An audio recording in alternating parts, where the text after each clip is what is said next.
Sweet. All right. So I think we have a lot of new people based on some stats that we were given. We had more enrollments in September than we did in August or January through August. So I think a lot of you are new, which is super exciting. This is such a fun time to be a part of direct sales, especially Zyia, because we're going into the holiday season and October and November are huge months. So welcome if you're new.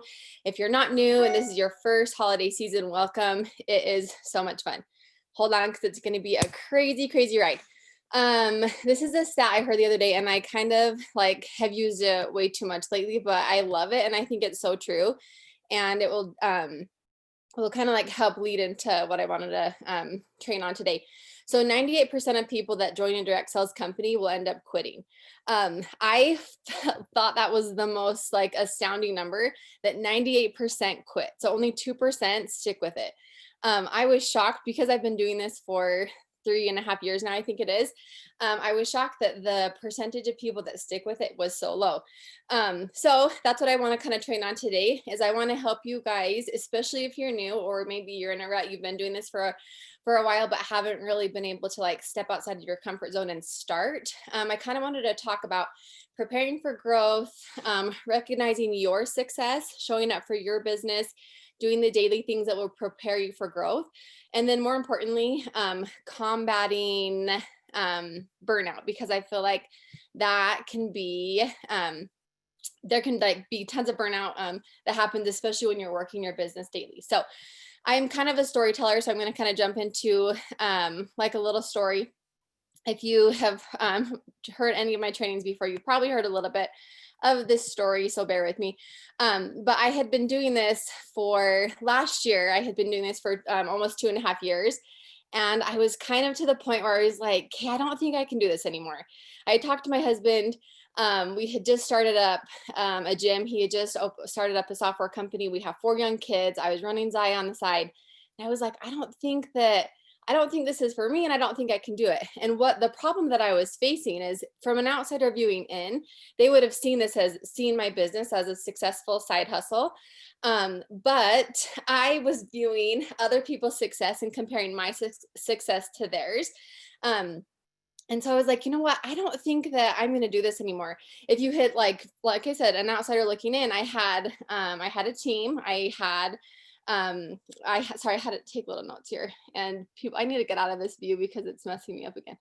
I had a team growing. I had been having consistent sales, but for whatever reason, I could not get over the fact that I wasn't where other people were, and I wasn't hitting milestones that other people were hitting. And so I was ready to quit. And thankfully, he talked me out of quitting, and he said, Caitlin, we got to do this. We got to jump in full in with this, and you need to believe in yourself. So I started working my business regularly. I started sharing shamelessly, which was a huge thing. I had been doing this for 2.5 years, and I wasn't sharing. I wasn't sharing shamelessly. I was still worried about what other people were thinking as I shared my story. I started asking real people to host parties instead of just posting on my social media. And when I started asking people if they want to host parties, if they wanted to be rep. And then I showed up every day for my business, and my business grew. And thank goodness it grew, because if you were here for March 2020, we hit a huge growth in Zyia.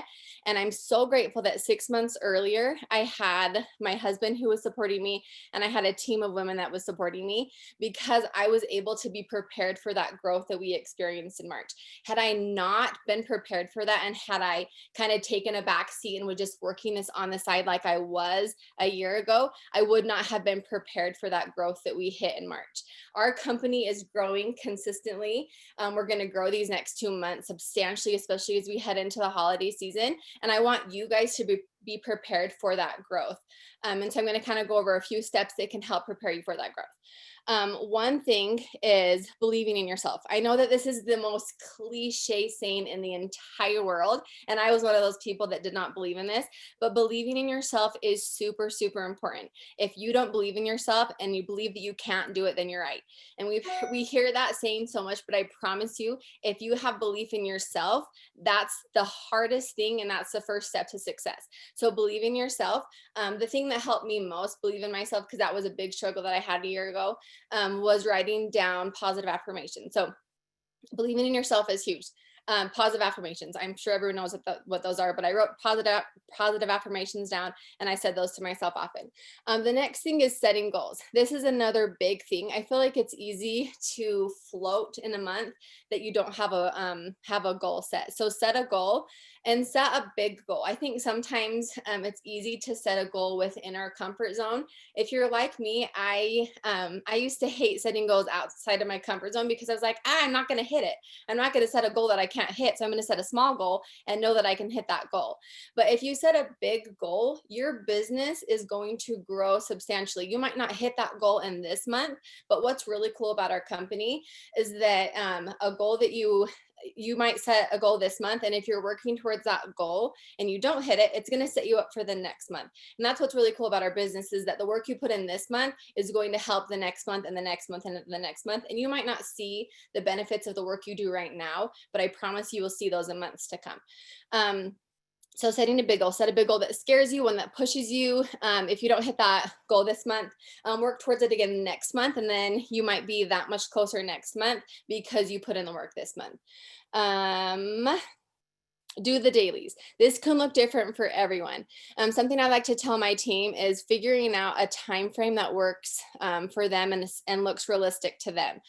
So you might have 10 minutes a day to work on Zyia. You might have 15, you might have 30, you might have an hour. Set that time limit, and whatever that time limit is for you, work your business. Everybody's business is going to look different, especially kind of where you are in the company. For me, a lot of my time now is spent on team trainings. It's spent on incentives. It's spent on promotions. It's spent on helping girls qualify for different ranks. If you're brand new, your day-to-day dailies are going to look a lot different than mine. So one thing we hear a lot is income producing activities. Figure out what those income producing activities look like for you. So if you're starting out, they might be like reaching out to new potential hosts. They might be reaching out to new customers, following up with customers, starting conversations. Important activities that should not take up a lot of time are posting on social media. I feel like for me, sometimes we get so caught up in the social media aspect of it because that's what everybody can see, but there's so much behind the scenes that we can do that help grow our business. So do the daily, set your time allotment for that day, and then work on that, work on however much time you have and work on those tasks during that time allotted. Another thing is showing up. This also looks different for everyone. For me, showing up daily is doing outfit reviews on Instagram. I know I just talked about don't focus a lot of time on Instagram or social media, but for me, showing up for my business is doing a daily outfit review. Posting Wednesday new releases is a huge one. Checking in with my team, posting on our team Facebook page, talking with my potential hosts or current hosts. And then reaching out to girls that I'm working with to set goals with them. So again, if you're brand new, or if you've been in this business, or maybe you don't have a team, showing up for your business is going to look a little bit different than the person next to you. But show up in a way that helps your business. So let's see, showing up might be doing a story on social media. It might be making new friends on social media. It might be setting goals with your upline. Utilize the girls on our team. We have awesome leaders on our team. So show up by checking in with somebody. If you are consistently working your business, and you are preparing for growth. And I think that's something, it's easy to kind of let this business slide because this business is so much fun to work. It's easy to work it too much, but then it's a pretty easy business. None of us are reporting to a boss. So it's also easy to kind of let this business get away from us. So those are I'm just going to reiterate those again on how to prepare for growth. So believing in yourself, setting goals, doing the dailies, and showing up. Now I feel like I kind of just mentioned this, but this business is so much fun, and it is so easy to work it that sometimes we can get overworked. This happened to me last month. I feel like I threw in every single ounce of energy I had into my business last month, where this month I'm experiencing complete burnout. So one thing that I want to kind of help you guys do is to not experience that burnout. And one thing that is really hard for me, but I'm getting better at it, is managing my time and setting time limits. So I feel like it's kind of like a fine line, because we don't want to set boundaries within our business, because that kind of limits us from growing. But I think if we set time boundaries, then it's a lot easier to combat that burnout. I used to think that I'm like a people pleaser. So I used to think that as soon as a customer reached out to me, I had to fix that problem immediately. If they wanted to do a return, I was dropping everything and doing that return right then. And I did this for years. Finally, I realized, I can't do that every single day. That's going to kill me. If I had a girl on my team that had a problem, I wanted to resolve that problem right then. So set time boundaries for you. Now I work my business mainly Tuesdays and Thursdays, and I set those times for customers. So any customer issues I have, I do those on my Tuesdays and my Thursdays. Team stuff I'm doing every day. But I don't allow that to trickle into my weekends anymore. So setting time boundaries on when you're going to work your business, but also on when you're not going to work your business. For me, I don't work my business on Sundays anymore. I used to work it on Sundays. I was planning for the next week. But it kind of created a huge burnout for me because I didn't have a break at all. So setting a time where you're not going to look on social media, when you're not going to work your business, when you're going to focus on whatever else is important to you, and then stick with that. For me, I took Sundays off, and now it kind of makes for a chaotic week starting on Monday, but I'm able to wake up earlier on Monday and get my business set for the week that way. And I think that's it. One of the things I love to follow is Sarah has a little calendar. It's like, if you've seen it, it's cute. It has like a white background with like some like green something on it. I don't know, but it's like a daily activities calendar. And I think it's in our team Facebook page. I like to share that with my girls and have them kind of either follow that one or follow one that works for them. So I think setting a calendar is great for helping combat with burnout. I just kind of want to share like with you guys now, because I think I jumped around on this way too much, this training. But this company is awesome, and we have such an awesome opportunity at hand. Like I said, we're going to be going into our most lucrative months, and we're already in. October is already a great month, and we're 20 days in. We still have 10 days left, and then November is going to be huge. But sometimes when we look at the picture as a whole, it's like if you're trying to rank advance or something this month, when you look at the picture as a whole, it kind of feels overwhelming, and this business can feel overwhelming. But if you look at the steps in front of you instead of focusing on that staircase as a whole, it makes this business a lot easier. So focus on those daily tasks, focus on showing up for your business, focus on working a little bit each month. And I promise you guys, this is going to be an awesome ride. A quote that we use a ton is, a rising tide lifts all boats, but guess what? It's not going to lift your boat if your boat's sitting on the water or sitting on the shore. So get your boat in the water, be prepared for the growth that's going to happen this month, and be prepared for the growth that's going to continue to happen in this business, because it's going to be huge. It's going to be awesome. And I'm glad you guys are here. And that is kind of it. So if you know me, I like short and sweet things. So 15 minutes of your time tonight. And if you guys have any questions, you can put them in the chat, or you can ask them. Oh, there we go. Any questions? No, pretty straightforward and simple. What do you tell hey, Casey. What do you tell your customers in order to just work on Tuesdays and Thursdays? I tell them now that that I have office hours on Tuesday and Thursday, or like I'll be heading into the office. And usually they're pretty respectful of my time that way. But I feel like people have to understand that like we're running our own business. But I haven't had anyone so far like be worried about or be like inconsiderate about me waiting until Tuesday or Thursday to do the returns. Oh, Kristen, yeah, that was a huge thing. I struggled with believing in myself for years and years and years. It was like up until last year that I finally had confidence in myself, and it has made the world of a difference, not even in this business, but just in my life in general. Can I unmute and ask a question? Oh, yes. Hey, Eden. Hi. So with your office hours, does that include like when you place orders for someone, or if like someone wants to order and give you all their information and send you the money, do you just do it under your office hours, or will you place that order that same day? I'll place the order the same day. I'm not perfect at working only Tuesdays and Thursdays, but that's when I save like things that aren't an emergency issue, like a return, for instance. I save those issues for Tuesdays and Thursdays. But if it's an order, because I mean we work in a business where our items sell out, I place Right. the order when I can, Okay. which most of the time is in the car driving my kids somewhere. Yeah.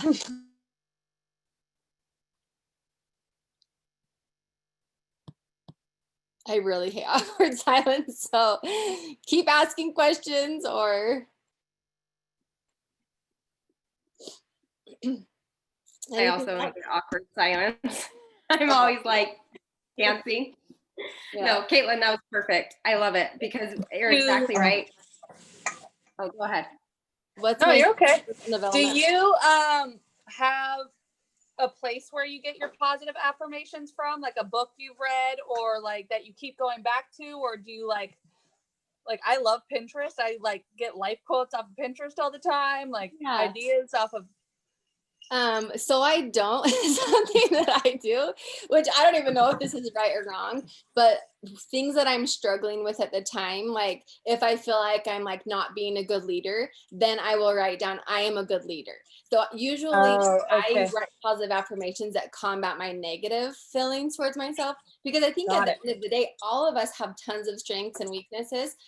So if we focus on our strengths, obviously more than our weaknesses, or can like flip flop change our weaknesses into strengths, then I think that's a huge thing. But yeah, I mean, at the end of the day, we all are capable to be the things that we feel like we're not. So I just create my own based on like the negative feelings I had towards myself. Someone asked my favorite personal development book right now. It's not necessarily a personal development book, but I love Start With Why. That one has been super interesting to me. It's more of like a business book. My husband, who does a lot of business development, he recommended it to me. And that one's been really interesting. I feel like sometimes we kind of get lost in like the day-to-day shuffle of things and we forget why we started this business. And so that really helped me, especially this month where I came off of a month where I literally was working nonstop to hit a goal, to a month where like I'm kind of on like the like hit a plateau. It's been fun to be able to kind of get back into why did I start this business? Why do I want to work it? Why do I want to push through these times that are hard? So I recommend that one. That one's really good. What type of incentives do you drive your team or your hosts? For my team, I do it based on what they are trying to hit that next month. So I actually break my team up into to like sub teams, I guess, and focus on each girl based upon their needs and kind of group them together with girls that are in like a similar place or trying to work towards similar goals. Was that it? Oh, and then hosts. My hosts, I don't do a ton of incentives for my hosts, but if I think a lot of girls from my team know this, I like to do leggings. Like if I'm going to give away a product, I want to give away our best product. So I usually give away leggings, but I don't do that often. Oh, The Greatest You by Trent Shelton. I'll have to read that one. I actually just really like books in general, like just for my own pleasure. So I'm reading one that's called, what is it called? When Life Gives You Lululemons. So it's really good. I mean, it talks about our competitor, but it's like a fiction book. It's not a nonfiction. How many do you have on your first level? We had a call with Kate. 14,000 on her first level. I don't have 14,000 on my first level. Oh, total team. I don't know. I'd have to go and look. I was like 14,000 on your first level. I don't know how anyone does that. Okay. Any other questions like regarding burnout or success or preparing for success or anything like that? No. Okay. Well, have a good night, you guys. I think that's all. Okay. Thanks, Caitlin. Right. Thank you, You're guys. welcome. We will upload all this and have it up by the morning. All right. Okay. See ya. Bye.